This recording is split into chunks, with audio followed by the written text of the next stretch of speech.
sigue hablando y hablando, ahí lo tienen. Es que se ha ido a Elna, aquí cerquita de España. Este es un municipio francés muy cercano a la frontera española, y Carles Puigdemont pues está ahí dando un baño de masas en un auditorio lleno de simpatizantes y sobre todo de periodistas. Y claro, el hombre está aprovechando la situación. Hombre, hubiera demostrado un fino sentido del humor Carles Puigdemont si hubieran comenzado, igual que Fidel Castro antes de su discurso ante la Asamblea General de la ONU, aquel que dijo "seré breve", y duró 7 horas. Bueno, Puigdemont por el momento todavía no lleva 1 hora. Ya lleva 50 minutos. Empezó por el siglo XV. Bueno, este historicismo alucinado, por otra parte, de los nacionalistas. Hizo un repaso histórico verdaderamente, porque es una melopea histórica, en el fondo, la que sustenta un presente no menos delirante.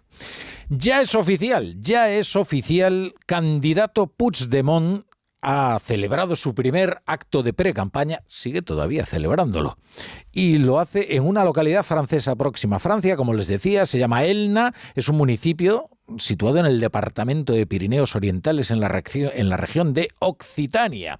Allí, después de un rollo histórico considerable, decidió al fin confirmar lo que ya todos preveíamos, que él sería el candidato de Junts para las próximas elecciones del 12 de mayo en Catalunya. Ara que s'obre l'oportunitat per fer possible la restitució d'aquella presidència injustament, il·lícitament i il·legalment destituïda pel 155, ara que s'obre aquesta oportunitat, jo defugís aquesta responsabilitat per raons de comoditat personal.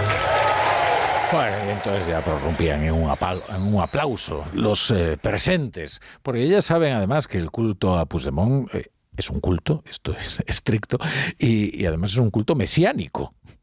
Es una parte del independentismo que se ha ido deslizando hacia un mesianismo, hacia un culto a la personalidad. Bien, por el momento, Puigdemont solo se acerca, pero no cruza la frontera. Eso es una decisión que tendrá que tomar próximamente. Si hacerle caso a su entorno y convertir su detención en el acto supremo de la campaña electoral en Cataluña. Por de pronto, miren, ya antes de anunciar su candidatura oficialmente, las encuestas informaban de una tendencia creciente en el sentido de voto de Junts, que este es uno de los efectos más inmediatos de esta llamada política de reconciliación del gobierno. No ha habido ningún gesto de reconciliación por parte de Carles Puigdemont. El tono ha sido siempre desafiante. Les decía que uno de los efectos de la política de reconciliación del gobierno es que son los más radicales, los que están creciendo en intención de voto y en popularidad. En el País Vasco, Bildu, y en Cataluña, Junts. Y ambos amenazan con desplazar a sus adversarios, el PNV y Esquerra, como fuerzas hegemónicas del nacionalismo.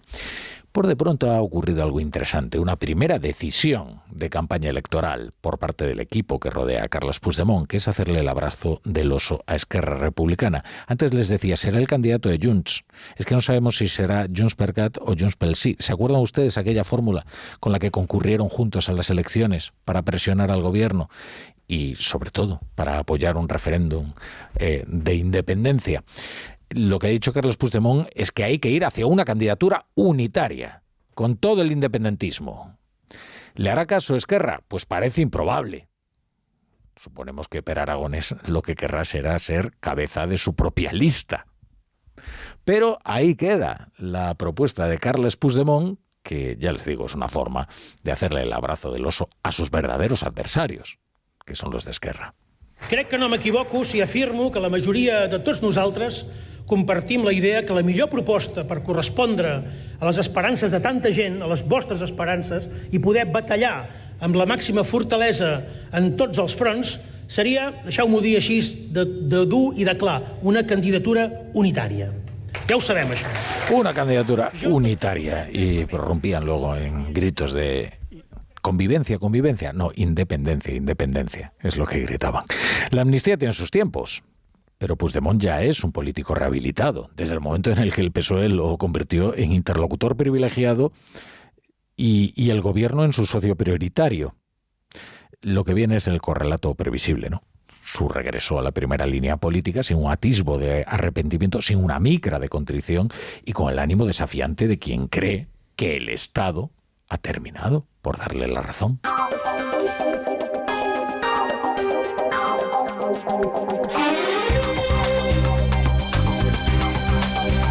Bienvenidos a la Brújula. Si se incorporan a esta hora a la sintonía de Onda Cero, y por si alguien tenía alguna duda de cuáles son las verdaderas intenciones de Carles Puigdemont, que son las de regresar cuanto antes y presidir la Generalitat, él ya ha aclarado que no va a ir en la lista de las elecciones europeas, por parte de ninguna candidatura. Él no va a ser ya más eurodiputado. Lo que quiere ser es primero diputado del Parlament catalán y luego otra vez el presidente de la Generalitat de Cataluña. Bueno, enos aquí, otra vez pendientes de lo que dice el hombre que declaró unilateralmente la independencia de Cataluña, del hombre que vulneró los derechos de la oposición política, del hombre que promovió a sabiendas leyes ilegales y del hombre que desvió un descomunal monto de dinero público a la aventura enloquecida del Procés. Este hombre que ahora ennoblece el gobierno. Hemos consultado, por cierto, a Ferraz en Onda Cero, que le parecía, no va a querer hacer declaraciones. Se han puesto un escueto mensaje. Dice, por aquí lo tengo: nosotros tenemos el mejor candidato y será el mejor presidente. Lo que pasa es que no ha aclarado quién es. ¿Quién es el candidato de Ferraz? Es que conviene saberlo. El PSC presenta a Salvador Illa, pero no vaya a ser que nos estemos confundiendo y en realidad el candidato sea Per Aragonés. Juan de Dios Colmenero, ¿qué tal? ¿Qué tal? Buenas tardes. Buenas tardes, Rafa. Ya se han producido algunas reacciones, ¿verdad? Pues sí, todos daban por hecho el anuncio esta mañana. Esta mañana se producían las primeras, tanto del presidente del gobierno como del líder de la oposición, Pedro Sánchez y Alberto Núñez Feijóo, pero efectivamente estamos a la espera de que tanto desde Ferraz como desde Génova, como desde el resto de las formaciones políticas puedan dar sus impresiones, no solo por la decisión, sino por lo que ha dicho el candidato, el que será candidato a la Generalitat de Cataluña. Todos daban por hecho, como decíamos, el anuncio que se acaba de producir en el sur de Francia. De hecho, Sánchez utilizaba, Rafa, incluso el término candidato al referirse a Puigdemont desde esta mañana en Bruselas. Desde Bruselas, donde sigue residiendo Puigdemont, aunque se haya desplazado hasta Francia para anunciar su candidatura. Desde Bruselas, donde ha permanecido fugado de la justicia, el que pronto además será amnistiado por el gobierno. Pedro Sánchez y Núñez Feijóo, como decimos, han reaccionado al anuncio de Puigdemont de volver a optar por la Generalitat. Sánchez hablaba de normalización, Feijóo de secuestro del independentismo. Todo el gobierno central está pendiente de lo que diga, de lo que haga o de lo que mande el señor Puigdemont. Lo advertimos antes de la investidura, lo advertimos durante la investidura y lo confirmamos durante estos meses de desgobierno en España. Un gobierno el más débil de la historia democrática española, el más dividido de la historia democrática española y el más secuestrado. Y es que España tiene un gobierno secuestrado por el independentismo. Creo que la democracia lo que apuesta al final es por mirar hacia adelante, no por mirar hacia atrás. Y, en fin, el candidato Puigdemont no deja de ser un candidato que ya se presentó en el año 2021, creo recordar, y en el año también 17, perdón, ¿no? Creo recordar. Sí, además esta será la línea, esta será previsiblemente la línea, la del Partido Socialista y la del Gobierno, de querer restar importancia a esta decisión de Puigdemont. Desde Junts, el propio candidato a la Generalitat ha venido subrayándolo también hace unos minutos, de que vuelve para continuar lo que no pudo acabar, que es la independencia de Cataluña. Quiero recordar, es que es fabuloso, claro. No se acuerda Pedro Sánchez si fue candidato Carles Puigdemont, ¿verdad? En 2021 y en 2017. Bueno, claro, quiere extinguir los delitos que cometió como para acordarse de cuando fue candidato. Si no se acuerda ni siquiera de los delitos que ha cometido o ha querido olvidarlos. Bueno, ahora el poder de Puigdemont es notable, ¿eh? Tiene el poder de la iniciativa, que en política es un poder importante, ¿eh?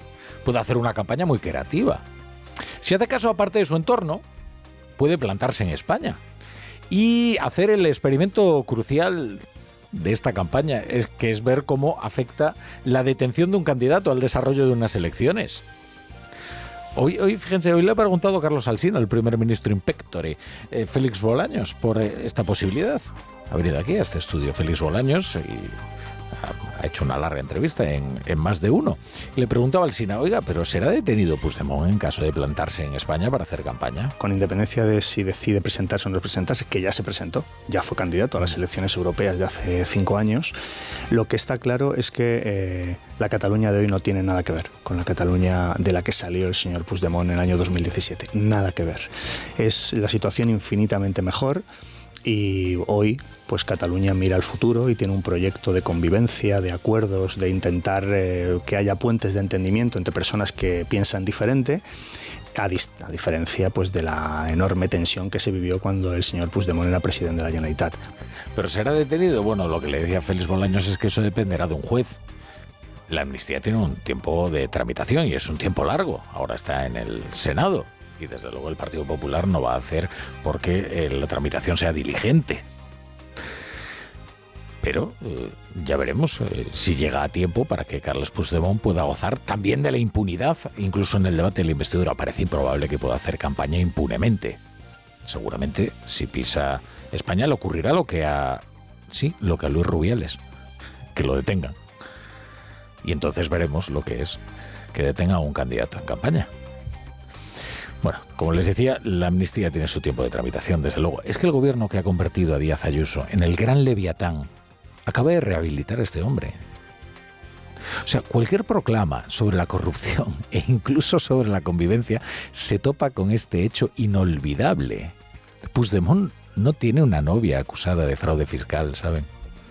El desvío de fondos públicos para sufragar la aventura enloquecida del Procés ha provocado un enorme quebranto a las arcas públicas. Y aún así sería barato si lo comparamos con la quiebra de la convivencia en Cataluña. Es la peor corrupción posible, la peor, la que se destina a un proyecto de extranjerización de los españoles en su tierra. Pero ahí va Santos Cerdán a hablar con él como si fuera todavía el presidente de los catalanes, e incluso negociar con él cuestiones que afectan a todos los españoles, e incluso a cederle las competencias de inmigración si es que son necesarios sus votos. Miren, en descargo de Ábalos diremos que no hay en todo el caso Koldo una transacción tan vil como la que se ha hecho con Carles Puigdemont, porque la peor corrupción política es haber intercambiado impunidad a cambio de apoyo parlamentario. ¿Qué convivencia se funda en la extinción de la responsabilidad de quien la quebró? ¿Y qué reconciliación se promueve contra la mitad del Congreso, contra la mayoría absoluta del Senado y contra la mayoría social? Es que hoy el gobierno vierte lágrimas de cocodrilo por el triste ambiente político que él mismo ha promovido. Miren, un ejemplo. Ayer en la tribuna del Congreso de los Diputados, la ministra de Hacienda, ni más ni menos, la ministra de Hacienda, María Jesús Montero, se hacía eco de una noticia falsa. Es una noticia que ya había sido desmentida cuando la utilizó María Jesús Montero. Y hoy ha sido rectificada por el medio que la ha publicado, que es Infolibre. La única intención de Montero era ensuciar a la mujer de Alberto Núñez Feijóo. Y para eso utilizó la plataforma privilegiada del Congreso de los Diputados y su posición privilegiada como ministra de Hacienda, que uno cree que en estos asuntos la ministra de Hacienda debería mostrar una cierta pretensión de neutralidad, al menos, o de apariencia de neutralidad. Fue ella la que decía que las familias son intocables. Claro, excepto si son las familias de los otros, claro. Entonces no. Que esta es una doctrina, la de la excepción Ayuso, la llamaremos así, a la que se suma hoy también en Onda Cero, es que ha estado por aquí la vicepresidenta Yolanda Díaz. Nadie debe dar explicaciones por lo que hace su cónyuge, ni siquiera Pedro Sánchez, por los negocios de su esposa con una empresa rescatada con dinero público. Nadie, excepto Ayuso por el impuesto de sociedades de su novio. Claro. ¿Por qué? Pues porque no es lo mismo. ¿Por qué? Pues no lo sabemos. Cuando alguien en política tiene que acudir a involucrar a las parejas sentimentales de los políticos, es que me parece que no le acompaña la razón. ¿Eso alcanza también a la pareja de la presidenta de la Comunidad de Madrid, de Díaz Ayuso? La pareja de la señora Díaz Ayuso, hasta donde conocemos, ha cometido presuntos hechos que son muy graves. Y aquí sí quiero ser contundente. Y no es lo mismo Ya ven que tiene forma de embudo, el debate político, hay una parte ancha, ¿no? Involucrar a las parejas sentimentales, excepto si se trata de Ayuso. Luego, fíjense que el mismo Congreso que está promoviendo la amnistía va a investigar los negocios con las mascarillas y el caso Koldo. Bueno, ya ven. Contra Ayuso se pueden promover manifestaciones al grito de asesina, por ejemplo, eso no es crispación. Contra la mujer de Feijóo se pueden difundir informaciones en sede parlamentaria y eso no es crispación. Igual que el ministrol Óscar Puente puede erigirse en el jurado de la excelencia periodística sin que la libertad de prensa sufra quebranto. Es que, bueno, los ministros no entienden muy bien cuál es su papel. Ya han escuchado ustedes a la ministra de Hacienda, pero es que ahora tenemos a Teresa Rivera y a Óscar Puente enzarzados en discusiones con empresas privadas, haciendo uso también de esa apariencia de neutralidad de vida, ¿no? De los ministros, con Wigo y con Repsol. Que lo de Repsol, además, pues es más grave, ¿no? Porque lo que demuestra es la intención de este gobierno de que se sepa bien que cuando alguien le critica o se le pone enfrente o se interpone en sus intereses, pues luego se la cobra. Que es lo que pasó con Josu Imaz cuando denunció la inseguridad jurídica que había en España y, en consecuencia, la paralización de una serie de inversiones. Ahora, cuando Iberdrola acusa de greenwashing a Repsol, de utilizar una publicidad engañosa respecto a su ecologismo, Teresa Rivera entonces se convierte en árbitro, pero claro, un árbitro completamente decantado y a favor de la empresa Iberdrola, que esto es circunstancial, porque lo importante es que es en contra de Repsol, es decir, que se sepa que se la cobra este gobierno.